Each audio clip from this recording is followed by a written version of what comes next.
حدثنا أبو نعيم قال حدثنا شيبان عن يحيى عن عبد الله بن أبي قتادة عن أبيه قال: كان النبي صلى الله عليه وسلم يقرأ في الركعتين الأوليين من صلاة الظهر بفاتحة الكتاب وسورتين، يطول في الأولى ويقصر في الثانية، ويسمع الآية أحيانا.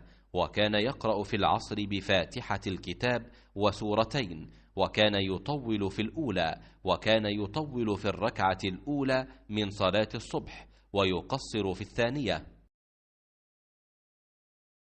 शेबान ने बयान किया, उन्होंने याहया बिन अबी कसीर से बयान किया, उन्होंने अब्दुल्लाह बिन अबी क़तादा से, उन्होंने अपने बाप अबू क़तादा रज़ियल्लाहु ताला अन्हु से कि नबी करीम सल्लल्लाहु अलैहि वसल्लम ज़ोहर की पहली 2 रकतों में सूरह फ़ातिहा और हर रकत में एक सूरत पढ़ते थे।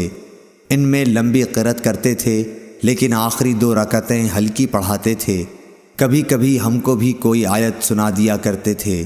असर में आप सल्लल्लाहु अलैहि वसल्लम सूरह फ़ातिहा और सूरतें पढ़ते थे। इसकी भी पहली 2 रकतें लंबी पढ़ते। इसी तरह सुबह की नमाज की पहली रकत लंबी करते और दूसरी हल्की। सही बुखारी हदीस नंबर 759।